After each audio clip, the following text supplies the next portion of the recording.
கேள்.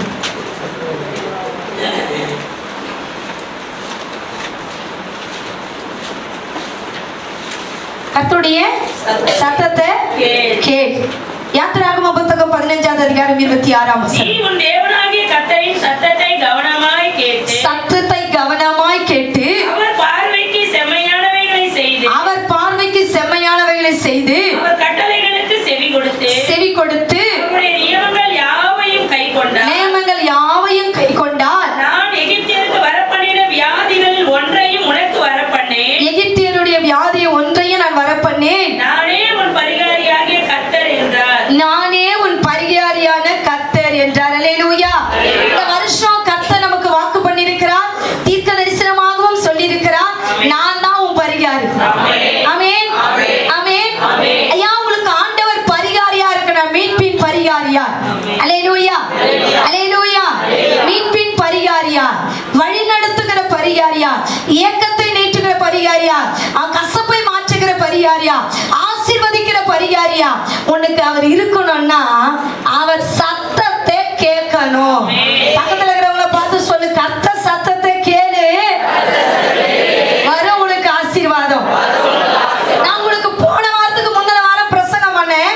உங்களுக்கு சொன்ன உபாகமம் 28வது அதிகாரத்துல 1 to 13 வரைக்கும் ஆசீர்வாதத்தை குறிச்சு சொன்னேன். 14ல இருந்து நீ கேட்கலனா வியாதி வரும். இவனுக்கு முன்னாடி போன வியாதி உனக்கு வந்துடும். ஆமென். தரித்திரம் வரும், கொடுமையான தரித்திரம் வரும். ஆமென், ஆமென். அங்க சொல்லப்பட்டிருக்கிறது, உன்னை தேடி தேடி பிரச்சனை வந்துகிட்டே இருக்க. கர்த்தருடைய சத்தத்தை கேட்கலனா இந்த பிரச்சனை எல்லாம் வாழ்க்கையில நேரிடும். அடுத்தது சொன்னேன், கர்த்தர் இந்த வருஷம் உங்க வாகனத்தை எல்லாம் ஆசீர்வதிக்க போறாரு, நீ வீட்டை கட்ட போற. இதெல்லாம் கட்டணும்னா நீ என்ன பண்ணணும்னா பைபிள்ல சொல்லப்பட்ட வார்த்தையின்படி தசம பாகம் கொடுக்கிறவங்களா நீங்க மாறணும். ஆமென். உங்க நீங்க 1000 ரூபாய் சம்பாதிச்சா 100 ரூபாய் கொடுக்கணும், 40,000 சம்பாதிச்சுனா 4,000 கொடுக்கணும், 50,000 சம்பாதிச்சீங்கன்னா 5,000 கொடுக்கணும், 20,000 சம்பாதிச்சீங்கன்னா 2,000. இதை கொடுக்கிறவங்களா நீங்க பேங்க்ல போட்டு வச்சுக்கிற மாதிரி. பேங்க்ல போட்டு வச்சுன்னா உனக்கு எப்ப கஷ்டமா எடுத்துக்க மாட்டியா? எங்க காணா பேங்க்ல போடுறேன், பேங்க்ல நகதா வைக்கிறேன்றியா? இதை கொடுக்க கொடுக்க உன்னை அறியாமையே, உன் கண்ணுக்கு அறியாமையே நீ என்ன பண்றேன்னா ஒரு அக்கௌண்ட பேங்க்ல சேர்த்து வச்சிருக்கிற. எப்போ தேவையோ அப்போ உன் கையில எடுத்து கொடுக்க அவர் வல்லவராய் இருக்கிறார். உன் கையில கொடுத்துருவாரு. ஆமென். இதெல்லாம் உங்களுக்கு நான் போன வாரத்துக்கு முந்தின வாரமே செய்தி கொடுத்துட்டேன். இன்னைக்கு தேவ வசனம், கர்த்தருடைய சத்தத்தை கேள். கர்த்தர் சொல்ற, நான் பரிகாரியா இருக்கணும்னா என் கட்டளைகளையும் என் நியமங்களையும் நீ கை கொண்டால் நான் உனக்கு எகிப்திற்கு வர பண்ணின வியாதியை ஒன்னும் உன்னை தொடாது. இந்த வருஷத்துல வியாதி வரும், ஆனா உன்னை நெருங்காது. ஆமென். தொடாது. நான் உனக்கு பரிகாரி, எல்லாத்துக்கும் உனக்கு நான் உதவி செய்யறேன், யெகோவா ரப்பாவா இருப்பேன்னு சொல்லி இந்த வருஷம் உனக்கு சொல்லியிருக்கிறாரு. எதை செஞ்சா அவன் வாழ்க்கையில மாற்றம் வரன்றது நம்ம பார்த்துட்டோம். இப்போ கர்த்தருடைய கட்டளைக்கு கீழ்ப்படிஞ்சவங்களுக்கு எப்படிப்பட்ட உயர்வு வந்ததுன்னா 3 காரியத்தை உங்களுக்கு நான் சுருக்கமாய் சொல்ல பிரயாசப்படுகிறேன். முதல் பாயிண்ட், மோசேவினுடைய துவக்கம், யோசுவாவினுடைய முடிவு. மோசேவுடைய துவக்கம், யோசுவாவுடைய முடிவு. ஆமென். மோசேவுடைய துவக்கம், யோசுவாவுடைய முடிவு. நல்லா கவனிங்க. இந்த யாத்திராகமம் 15வது அதிகாரத்துல 26வது வசனத்துல கர்த்தர் தெளிவா யாருக்கு முதல்ல கட்டளைகளையும் நியமங்களையும் கொடுத்தாரு? மோசேவுக்கு தான் கொடுத்தார். யாத்திராகமம் 32வது அதிகாரம் 33 நீங்க படிச்சீங்கன்னா 10 கட்டளையை ஆண்டவர் சீனாய் மலையிலே மோசேவுக்கு கர்த்தர் கொடுத்தார். 10 கட்டளை கொடுத்தாரா? அடுத்தது நியாயப்பிரமாணம். கட்டளையை நியாயப்பிரமாணம் பாத்தீங்கன்னா 613 நியாயப்பிரமாணமும் கட்டளையை யாருக்கு கொடுத்தாரு? மோசேவுக்கு தான் கொடுத்தாரு. ஆண்டவர் போயிட்டு 40 நாள் உபவாசம் இருந்து தண்ணி குடிக்காம சாப்பிடாம இரவும் பகலும் தேவ பிரசனத்தோடு இருந்தார். கீழே வந்தா அவர் முகத்தை பார்க்க இஸ்ரவேல் ஜனங்க பயந்தாங்க. முக்காடிட்டு மோசே என்ன பண்ணாரு? மூடிக்கிட்டு பேசுறார். அப்படிப்பட்ட ஒரு பிரசனத்தோடு முதல் யாத்திராகம் 15வது அதிகாரத்தில் தான் கட்டளை சொல்றாரு. நான் என்ன பண்ற, என் கட்டளைகளையும் நியாமங்களையும் கை கொண்டா எகிப்துக்கு வர பண்ணின எந்த வியாதியும் வராது. 10 கட்டளை கொடுக்கிறாரு. என்னை என்று உங்களுக்கு வேற தேவன் உண்டாயிருக்க வேண்டாம் அப்படின்னு சொல்லிட்டு 10 கட்டளையை நம்மளுக்கு என்ன பண்றாரு? கர்த்தர் கொடுக்கிறாரு. உங்களுக்கு நல்லா தெரியும். இதெல்லாம் கொடுக்கிறாரு. நியாயப்பிரமாணத்தை கொடுக்கிறாரு, ஆசரிப்பு கூடாரம் எப்படி கட்டணும், ஆசாரியன் எப்படி இருக்கணும், பலி எப்படி செலுத்தணும், பலிக்கு என்ன பண்ணணும், என்னென்ன பொருளை பயன்படுத்தணும், எதெல்லாம் பலிக்குரியது அப்படின்னு சொல்லிட்டு எல்லாத்தையும் ஆண்டவர் மோசேவுக்கு தான் கொடுத்தாரு. மோசேவுக்கு தாங்க கொடுத்தாரு. மோசேவுக்கு கொடுத்த இந்த மோசே என்ன செய்தான் அப்படின்னா நம்ம என்ன பண்ண போறோம், பார்க்க போறோம். இந்த மோசே என்ன செய்தான் அப்படின்னு சொல்லி பார்த்தீங்கன்னா, என்னாகம புத்தகத்தை நாம் எடுத்துக்கொள்ளலாம். என்னாகம புத்தகத்தை இந்த மோசே இவ்வளவு கட்டளையை பெற்ற இந்த மோசே இவ்வளவு கட்டளையும் பெற்று இவ்வளவு பார்த்தீங்கன்னா சட்டதிட்டத்தை பெற்று இந்த மோசே என்ன பண்ணிட்டாரு அப்படின்னு பார்த்தீங்கன்னா, ரொம்ப தெளிவா போட்டு இருக்குது. என்னாகம புத்தகத்திலே மோசே கர்த்தர் கண்மலை கூட பேசுன்னு சொன்னார். என்ன பண்ணிட்டாரு, அடிச்சிட்டார். அடிச்சதுனால அவன் வாழ்க்கையில வந்த ஒரு பெரிய நஷ்டம் என்னன்னு பார்த்தீங்கன்னா, பைபிள்ல தெளிவா ஒரு காரியம் போட்டிருக்குது. பெரிய நஷ்டம் என்னன்னு பார்த்தீங்கன்னா, அவன் கானான் தேசத்துக்குள் சுதந்திரிக்க முடியாமல் பிரவேசிக்க முடியாமல் அவன் என்ன பண்ணிட்டான் அப்படின்னா, பாதியிலேயே அவன் மரித்து போய்விட்டான். அல்லேலூயா, அல்லேலூயா. அதுதாங்க இந்த இடத்துல இங்க அழகா போட்டிருக்குது. என்னாகம புத்தகத்துல அவன் பாதியில என்ன ஆயிட்டான் அப்படின்னா, அந்த கானான் தேசத்தை கடவுள் அவங்கிட்ட காட்டுறாரு. காட்டிட்டு சொல்றாரு, எடுத்தவங்க வாசிக்க பார்க்கலாம். என்னாகமத்துல அந்த டைரியை நான் வேற இடத்துல வச்சுட்டு வந்துருக்கிறேன்.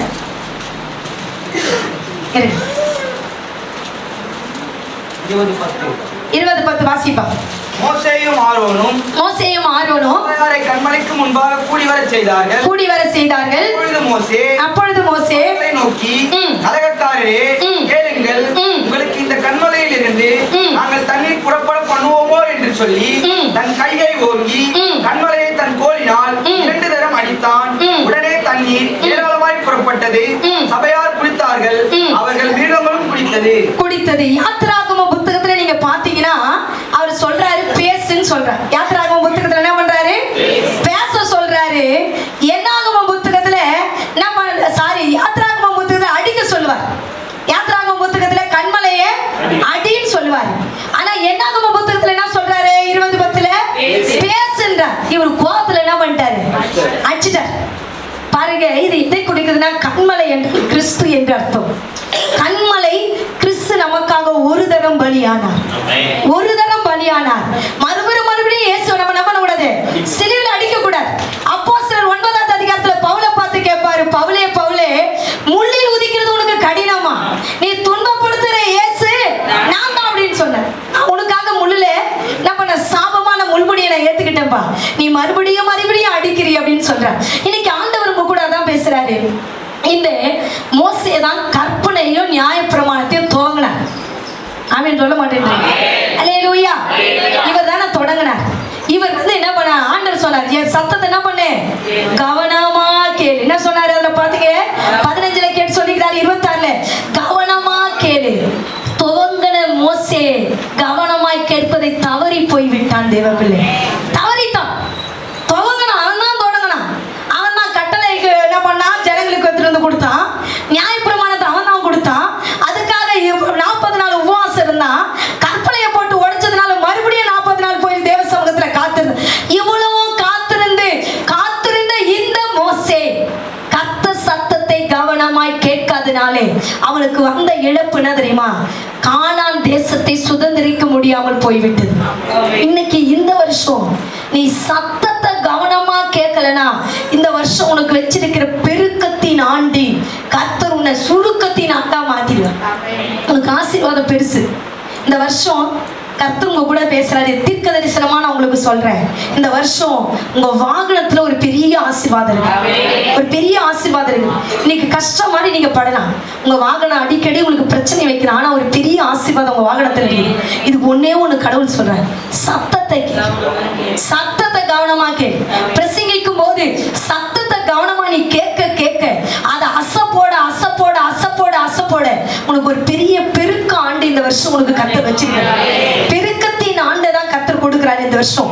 நல்ல கவனிங்க, ரொம்ப தெளிவா போட்டு இருக்கிறது.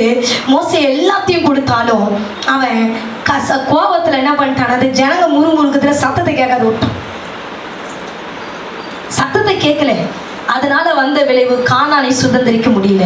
இன்னைக்கு கர்த்தர் தான் சொல்றாரு, மோசே துவங்கினா. நீங்க எல்லாம் இந்த 2026 துவங்குறீங்க நல்லா, ஆனா முடிக்கும் போது உங்க நிலை எப்படி இருக்கும்? முடிக்கும் போது உங்க நிலை எப்படி இருக்கும்? உங்களை நீங்க ஆராய்ந்து பார்க்க போறீங்க. இதுதான் கர்த்தர் இன்னைக்கு உங்க கூட பேசுறாரு, உங்களை ஆராய்ந்து பார்க்கணும். ஆண்டு இங்க பாருங்க, மோசே எல்லாத்துலயும், இதெல்லாம் எனக்கு மோசேவை ரொம்ப பிடிக்கும். ஏன் பிடிக்கும் அப்படின்னு பாத்தீங்கன்னா, மோசேவை கர்த்தர் சொல்லுவாரு என்னாகமம் புத்தகத்துல, ஏப்பா நீ கானானுக்கு போக மாட்டப்பா, நீ என்ன பண்ணு, அது ஒரு இருக்குது பாரு கானா, நீ பார்த்துக்கன்னு மலையிலேருந்து காட்டுவார். அப்போ மோசே என்ன தெரியுமா சொல்லுவான், இந்த ஜனங்க தான் இவங்க தான் சொல்லாம என்ன தெரியுமா சொன்னா, இந்த அடுத்த தலைவன் இந்த ஜனங்களை வழி நடத்த யாருன்னு கேட்டான். ஆண்டவர் அப்போ கேட்கும்போது ஆண்டவருக்கு எவ்வளவு வலிச்சிருக்கும். உண்மையுள்ளவன் மோசே. 12வது அதிகாரம், என்னாகமம் 12வது அதிகாரத்துல 1ல இருந்து நீங்க படிச்சீங்கன்னா 16 வரைக்கும் நான் உங்களுக்கு சொல்லியிருப்பேன். ஆண்டவர் சொல்லுவாரு, ஆரோன் கட்டையும் மீரியாம் கட்டையும் சொல்லுவாரு, அவன் என் வீட்டில் எங்கும் உண்மையுள்ளவன், எங்கும் உண்மையுள்ளவன். அவன் ரொம்ப அழகா சாட்சி கொடுப்பாரு அவனை குறிச்சு, என் வீட்டுல எங்கும் உண்மையுள்ளவன், அப்படிப்பட்டவன் அப்படின்னு சொல்றாங்க. ஆனா அவன் சொல்றான், ஆண்டவரே நான் செத்து போறதை குறிச்சு நான் கவலைப்படல, இந்த ஜனத்தை நடத்துறதுக்கு ஒரு தலைவன் வேணுமே கேட்டேன். அப்போ அவனுக்கு எவ்வளவு ஆண்டவருக்கு எவ்வளவு வலிச்சிருக்கும். ஆண்டவர் அவனுக்கு தகப்பன், ஒரு தகப்பன் ஸ்தானத்துல இருந்து அவனை அடக்கம் பண்ணினார் ஆண்டவர். ஒரு தாய் ஸ்தானத்துல இருந்து அவனை அடக்கம் பண்ணினார். பெண்கள் கூட உங்களுக்கு தெரியும், அவனை ஆண்டவர் அந்த தண்ணியில பாதுகாத்தார். ஒரு தாய் கர்ப்பத்திலே பாதுகாத்தது போல கர்த்தர் என்ன பண்ணார், அந்த நைல் நதி பெரிய நதிங்க, அந்த கரையில விட்டு இந்த கரைக்கு வரணும், கிட்டத்தட்ட ரொம்ப மணிக்கணக்காச்சு அது வர்றதுக்கு. அப்பெல்லாம் கர்த்தர் இயற்கை அழிவில் இருந்து பாத்தீங்கன்னா கடல் கொந்தளிப்பில் இருந்து அவனை பாதுகாத்தார். கடவுள் அந்த தண்ணியில பாதுகாத்தார். இப்படி இருக்கும்போது யாரையா நான் சாவரத்தை பத்தி கவலைப்படல, யாரையா அவங்கள நடத்துவாங்கன்னு சொல்லி கேட்டாரு. அதுக்கு ஆண்டவர் ரொம்ப தெள்ள தெளிவா ஒரு வார்த்தை பேசுற, என்ன தெரியுமா பேசுறாரு, நீ கவலைப்படாத, நான் ஒரு தலைவனை ஏற்படுத்தி இருக்கிறேன், நீ தான் அவனை அபிஷேகம் பண்ணுவாய், நீ தான் அவனுக்காக ஜெபிப்ப அப்படின்னா. அவன் கர்ப்ப வேதனைப்பட்டான் தேவ பிள்ளையும், அந்த கர்ப்ப வேதனைக்கு கர்த்தர் பலன் கொடுத்தான். இது எதுக்கு நான் உங்களுக்கு சொன்னேன், அவ்வளவு கர்ப்ப வேதனைப்பட்டு ஆத்துமா பாரப்பட்டவன், அசிங்கப்பட்டவன், அவமானப்பட்டவன், கல்லெறிவதற்காக ஜனங்க தூண்டவன், சொந்த பந்தங்க அவனை எதிர்த்து பேசுறாங்க. அவனே அவ்வளவு தேவனுக்கு உண்மையுள்ள, அவன் தேவ சத்தத்தை கேட்காதனாலே கானான் என்கிற தேவன் வாக்கு தத்தம் பண்ணினேன் கானானே அவனால சுதந்திரிக்க முடியவில்லை. இந்த வருஷம் நீ கவனமா கேட்கலன்னா என் ஆண்டவர் உனக்கு ஒரு பெரிய ஆசீர்வாதத்தை வச்சிருக்கிறார்.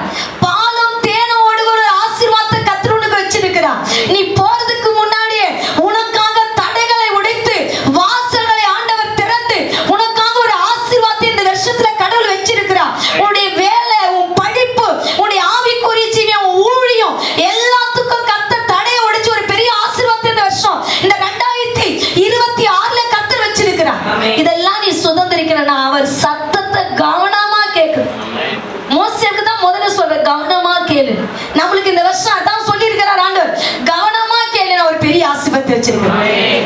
கீழே பார்க்கிறோம், நாங்க பார்க்கிறோம் 12 வருஷமா. அங்க கடைசி வசனம் வாசிங்க பார்க்கலாம், யாத்திராகமம் 15 கடைசி வசனம் வாசிங்க பார்க்கலாம். இங்க அவர்கள் ஏலிமுக்கு வந்தார்கள். அங்கே 12 மீனவர்களும் 70 பேரிச்சம்பழமும் இருந்துச்சாம். 12 மாதம் உங்க வாழ்க்கையிலே புது புது கனிகளை கொடுக்கிற ஒரு ஆசீர்வாதத்தை கர்த்தர் கொடுப்பார். அல்லேலூயா. எருசலேமில் ஒரு மரம் இருக்குமா, அடுத்தது பரலோகத்துல ஒரு மரம் இருக்கும். அந்த மரம் மாசம் மாசம் புது கனியை கொடுத்துட்டே இருக்கும். அது மாதிரி மாசம் மாசம் உங்களை புது கனினாலே கர்த்தர் நிரப்ப போறார், புதிய வித ஆசீர்வாதத்தை கொடுக்க போறார். இதெல்லாம் நீ பெற்றுக்கொள்ளணும், கவனமா கேட்கணும். எப்படி கேட்கணும்? கவனமா கேட்கணுங்க. மோசே இவ்வளவு அற்புதத்தை செஞ்சாருங்க. மோசே அவர் செஞ்ச அற்புதம் கொஞ்சம் நஞ்சம் இல்லை. தண்ணி என்ன பண்ணாரு, அவர் வச்சிருக்கிற சாதாரண கோல், ஆடு மேய்க்கிற கோல். என்ன கோல் வச்சிருந்தாரு? ஆடு மேய்க்கிற கோல் தாங்க வச்சிருந்தார். அந்த கோலை தண்ணியில வைக்கிறாரு, அது தண்ணி ரத்தமா மாறி போயிடுச்சு. ஆமென், ஆமென். இவ்வளவு அற்புத அடையாளங்களை செஞ்ச இந்த மோசே சத்தத்தை கேட்காதனால நீங்க நல்லா ஜெபிக்கலாம், பைபிள் படிக்கலாம், ஆனா சத்தத்தை கேட்காம நீங்க இருந்தீங்கன்னா இந்த வருஷம் உங்களுக்கு வச்சிருக்கிற ஆசீர்வாதத்தை உன்னால சுதந்திரிக்க முடியாது. சிம்பிளா கர்த்தர் உங்களுக்கு சொல்ற, சிம்பிளா இந்த வருஷம் நீ சத்தத்தை கேட்காம, நீ ஒருவேளை இவங்க என் ஆசீர்வாதத்துக்கு தடை, இவங்க முறுமுறுத்துக்கிட்டே நீ இந்த வருஷம் இருந்துட்டீன்னா உன்னால ஆசீர்வாதத்தை சுதந்திரிக்க முடியாது. மோசே துவங்கினார், யோசுவா முடிச்சார். யோசுவா எப்படி முடிச்சார் அதான் பார்க்க போறோம். யோசுவாவின் புத்தகம் 1ஆம் அதிகாரம் முதலாம் அதிகாரம் 7வது வசனத்திலிருந்து 8வது வசனம் வரைக்கும் வாசிமா. தாசனாகிய மோசே உனக்கு கற்பித்த நியாயப்பிரமாணத்தின்படி எல்லாம் செய்ய கவனமாய் இருக்க மாத்திரம் மிகவும் பலம் கொண்டு திடமனதாயிரு. நீ போகும் இடமெல்லாம் புத்திமானாய் நடந்து கொள்ளும்படிக்கு அதை விட்டு வலது இடதுபுறம் விலகாதிருப்பாயாக. இந்த நியாயப்பிரமாண புத்தகம் உன் வாயை விட்டு பிரியாதிருப்பதாக. எழுதியிருக்கிறபடியெல்லாம் நீ செய்ய கவனமாய் இருக்கும்படிக்கு இரவும் பகலும் அதை தியானித்துக் கொண்டு இருப்பாயாக. அல்லேலூயா.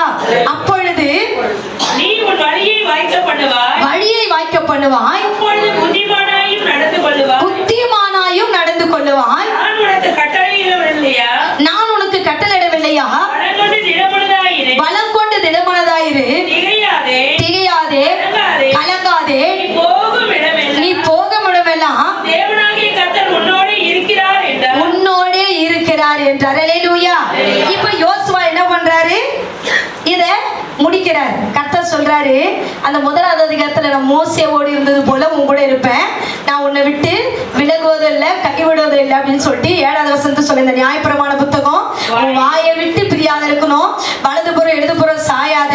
இதன்படி நீ நடந்தீனா ஒரு பெரிய ஆசீர்வாதத்தை உன் வாழ்க்கையில நீ பாப்ப அப்படின்னு சொல்லிட்டார். இவர் என்ன பண்ணார் அப்படின்னா, வேதம் சொல்லப்பட்டிருக்கிறது யோசுவாவின் புத்தகம் 13வது அதிகாரம் 23வது வசனம். அப்படியே யோர்தானும் அதற்கு அடுத்ததும் ரூபன் புத்திரரின் எல்லையாயிற்று. இந்த பட்டணங்களும் இவைகளின் கிராமங்களும் ரூபன் புத்திரருக்கும் அவர்களின் வம்சங்களின்படி வந்த சுதந்திரம். அல்லேலூயா. நல்லா கவனிங்க. இந்த யோசுவாவுக்கு கர்த்தர் சொல்றார், எப்பா நீ என்ன பண்ணணும்னா இந்த நியாயப்பிரமாண புத்தகம் மட்டும் உன் வாயை விட்டு பிரியாதணும். நீ சாயக்கூடாது. யார் வார்த்தை பேசினாலும் உன் செவி வேற இடத்துக்கு சாயக்கூடாது. கர்த்தர் வசனத்துக்கு மட்டும்தான் உன்னுடைய செவியை சாய்க்கணும்னு தெளிவா பேசினார். இவன் அதை கேட்டு அழகா போட்டுக்குது 11:23 அவன் அந்த கானான் தேசத்தை எல்லாருக்கும் சுதந்திரிக்கிற ஒரு ஸ்லாக்கியத்தை கர்த்தர் கொடுத்தார். இன்னைக்கு ஒரு சத்தியத்தை உங்களுக்கு நான் சொல்லி கொடுக்கிறேன். கர்த்தருடைய வசனத்தை செவி கொடுக்கிறவனை கை நீட்டி ஒருத்தனும் பேச முடியாது. ஆமென். பேசவே முடியாதுங்க. ஏன் அப்படின்னா மோசே காலத்துல முறுமுறுத்தாங்க, யோசுவா காலத்துல யாருமே முறுமுறுக்கல. வேதம் சொல்லப்பட்டிருக்குது, அவர்கள் மோசேவை விட யோசுவாவுக்கு பயந்து நடந்தாங்க. காரணம், அவன் மனுஷ சத்தத்தை கேட்கவில்லை, தேவ சத்தத்துக்கு தன் செவியை சாய்த்தான். இன்னைக்கு ஆண்டவர் தான் உங்க கூட பேசுறார். மனுஷ சத்தத்தை கேட்டினா உன்னை சோர்வுக்குள்ள போயிடுவேன், நீ ஊழியத்தை விட்டு போயிடுவேன், வேலையை விட்டு போயிடுவேன், பின்மாற்றத்துல போயிடுவேன். மனுஷ சத்தத்தை கேட்டினா. ஆனா தேவ சத்தத்தை நீ கேட்டினா தேவன் உன் மேல வச்சிருக்க அந்த அபிஷேகம், அந்த அழைப்பு, அந்த ஊழியத்தை உன்னாலே சரியாய் செய்து முடிக்க முடியும். எல்லாம் கவனிங்க. இந்த யோசுவாவை குறிச்சு நீங்க பாத்தீங்கன்னா 12வது அதிகாரம் கடைசி வசனம் வாசிங்க. யோசுவா 12 கடைசி. திர்சாவின் ராஜா ஒன்று, ஆக இவர்கள் எல்லாரும் 31 ராஜாக்கள். அவ்வளவுதாங்க. நல்லா கவனிங்க. இந்த யோசுவா என்ன பண்ணா அப்படின்னா 31 ராஜாக்களை ஜெயம் எடுத்தான். இந்த சத்தியத்தை நீங்க ஏற்கனவே கேட்டிருப்பீங்க. நம்ம ஐயா அடிக்கடி சொல்வாங்க, ஒவ்வொரு நாளும் நம்ம வாழ்க்கையில ஒவ்வொரு சத்துரு செயல்படுவோம். ஒவ்வொரு நாளும் ஒரு சத்து. அது வீடா கூட இருக்கலாம், வேலையில இருக்கும், ஒண்ணுமே இராது. நம்ம ஒரு சாதாவ பேசுவோம். ஒருத்தர் நம்ம கிட்ட வந்து என்ன பண்ணுவான், காரணமே இல்லாத சண்டை போடுவோம், காரணமே இல்லாத நம்மளை முறைப்பான். நம்ம நினைப்போம் என் விதி தலை விதி இது, இவன்கிட்டலாம் நம்ம என்ன பண்ணோம், கேள்வி வாங்குறதா இருக்குது, திட்டு வாங்குறதா இருக்கு, நம்ம என்ன பேசுவோம். இன்னைக்கு ஆண்டவர் நம்ம கூட தெளிவா ஒரு காரியத்தை பேசுறாரு. 31 நாளும் உனக்கு விரோதமாய் செயல்படுகிற சத்துருவை ஜெயிக்கிற பலன் எங்கிருந்து வரும் தெரியுமா? வேத வாசிப்பிலிருந்து தான் வரும். வேதத்தை படிக்கிறவன் தன்னுடைய வாழ்க்கையை பரிசுத்தமாய் வாழ முடியும். வேதத்தை இந்த வருஷம் 2026 யாரெல்லாம் அதிகமா படிக்கிறீங்களோ இந்த வருஷம் ஆண்டவர் வச்சிருக்கிற ஒரு ஆசீர்வாதத்தை உன்னால சுதந்திரிக்க முடியும். சுதந்திரிச்சுப்பீங்க நீங்க. வேதத்தை இந்த வருஷம் முக்கியத்துவம் படுத்தணும். வேதத்துக்கு தான் நீங்க அதிக முக்கியத்துவம் படுத்தணும். வேதத்தை படிக்க படிக்க படிக்க நீ யாரானாலும் சரி, மோசேவால செய்ய முடியாததை யோசுவா செஞ்சு முடிச்சார். மோசேவுடைய கையில அற்புதத்தை கடவுள் செஞ்சார். மோசேவனை பார்த்து தேவன் சொன்ன அவன் தேவ சத்தத்தை கேட்காம மனுஷ சத்தத்தை கேட்கறதுனால தோத்து போயிட்டாங்க. அவன் துவக்கம் துவங்கினா ஆனா முடிக்க முடியல அவனால. ஆனா யோசுவா அப்படி இல்லைங்க. அவங்ககிட்ட ஒரு பெரிய எதுவுமே இல்லை, ஒரு வேலைக்காரன். ஆமென். யோசுவா யாரு? வேலைக்காரன். சபையில என்ன பண்ணான்? தொடச்சி பெருக்கணும். அவன் சபையை சுத்தம் பண்ணவன். அவன் தேவ சத்தத்தை கேட்டான். வேதம் தெளிவா போட்டிருக்குது. மோசே காணாத ஒரு கானான் தேசத்தை யோசுவாய் பார்த்தான். இந்த வருஷம் யார் பைபிளை அதிகமா படிக்கிறீங்களோ இந்த வருஷம் 2025 காணாத ஒரு ஆசீர்வாதத்தை இந்த 2026 நீ பார்ப்ப. நீ பார்ப்ப. உன்னை கடவுள் அப்படிப்பட்ட கிருபையை கத்து செய்யும். அல்லேலூயா. அப்படிப்பட்ட கிருபையை கடவுள் உங்களுக்கு செய்கிற ஒரு வரத்தை கர்த்தர் இந்த வருஷம் உங்களுக்கு கொடுக்க போகிறார். யோசுவா 31 ராஜாக்களை முறியடிச்சான். இந்த வருஷத்துல ஒவ்வொரு மாசமும் இந்த வருஷத்துல இந்த ஜனவரி 31 நாள், இந்த 31 நாளும் சத்துரு கொண்டு வருகிற போராட்டம், சரீரத்துல போராட்டம், குடும்பத்துல போராட்டம், உன் வாழ்க்கையில போராட்டம், ஜெபத்துல போராட்டம், விசுவாசத்துல போராட்டம், பரிசுத்தத்துல போராட்டம், இதெல்லாம் ஜெயிக்கிறதுக்கு ஒரு இடம் இருக்குது, ஒரு வழி இருக்குது. பைபிளை படிச்சா இது எல்லாத்தையும் உன்னால ஜெயிக்க முடியும். பைபிள் தான் இந்த வருஷம் அதிகமா படிக்கணும்னு கடவுள் உனக்கு எனக்கு வலியுறுத்துது. பைபிளை படி. நீ படிக்க படிக்க அதுல இருக்கிற பொக்கிஷத்தை கர்த்தர் உனக்கு கொடுத்துட்டே இருப்பார். புதையலை கொடுத்துட்டே இருப்பார். இந்த யோசுவா எல்லாத்தையும் ஜெயிச்சா. கடைசியா அந்த ஜனங்களுக்கு சூப்பரா ஒரு சத்தியம் சொல்லி கொடுது. யோசுவா மோசே என்ன பண்ணார் அப்படின்னா, இஸ்ரவேல் ஜனங்களை வரும்போது அவன் சொல்றான், ஆண்டவர் சொல்றாரு, என் ஜனங்களை என்ன பண்ணோம், தேவனை ஆராதிக்கிறதுக்கு அனுப்புன்னு சொல்லிட்டு பார்வோன் கிட்ட கேட்பான். அவன் எங்கேயாவது போயிட்டு அவங்கள ஆராதிக்க வச்சான் அப்படி சொன்னான் அப்படின்னா எங்கே இல்லை. ஆசரிப்பு கூடாரத்தை பத்தி சொன்னானா யோசுவா 24வது அதிகாரத்துல நீங்க ஃபுல்லா பாத்தீங்கன்னா அவன் சொல்லுவான். அவன் ரொம்ப அழகா ஒரு காரியம் சொல்ல. எல்லாம் எடுத்துங்க. யோசுவா 24ஆம் அதிகாரத்தை நம்ம எடுத்துக்கொள்ளலாம். யோசுவாவின் புத்தகம் 24ஆம் அதிகாரத்துல நம்ம எடுத்து நம்ம வாசிக்க போகிறோம். அருமையான தேவனுடைய பிள்ளைகளை, ரொம்ப அழகான ஒரு சத்தியத்தை யோசுவா இந்த இடத்துல சொல்லி இருக்கிறான். எடுத்துட்டீங்களா? 24 எடுத்தாச்சா? நம்ம வாசிக்கலாம். 14வது வசனத்திலிருந்து வாசிக்கலாம். கர்த்தருக்கு பயந்து உத்தமமும் உண்மையாய் சேவித்து உங்கள் பிதாக்கள் நதிகள் அப்புறத்திலும் எகிப்திலே சேவித்த தேவர்களை அகற்றிவிட்டு கர்த்தரை சேவியுங்கள். கர்த்தரை சேவிக்கிறது உங்களுக்கு ஆகாததாய் கண்டால் இன்று தெரிந்து கொள்ளுங்கள். சேவிப்பீர்களோ?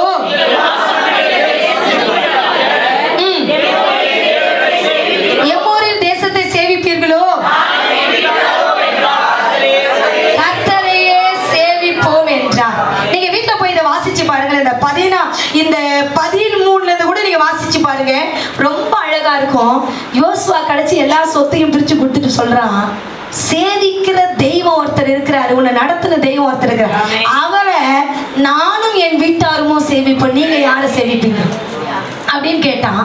கிழக்கிற வசனம்லாம் நீங்க படிச்சு நான் சொல்ல, நாங்களும் யாரை சேவிப்போம்? கர்த்தரை சேவிப்போம் அப்படின்னு சொன்னாங்க.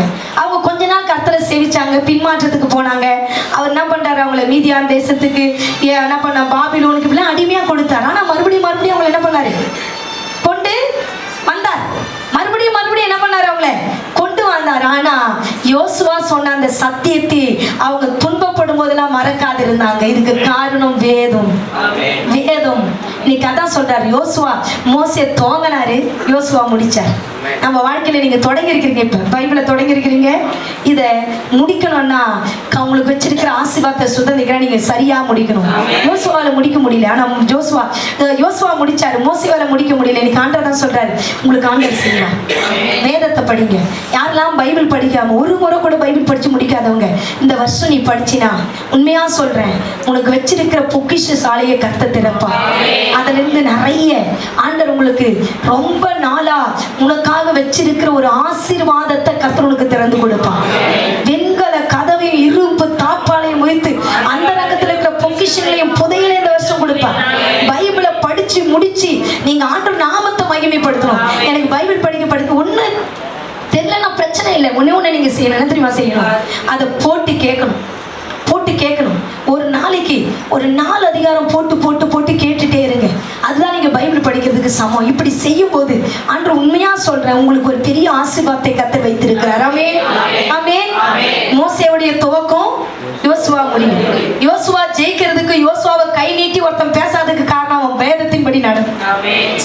கர்த்தருடைய சத்தத்தை கேட்டான். யோசுவாவை அப்படி கர்த்தருக்குள்ளே நடத்தப்பட்டான்.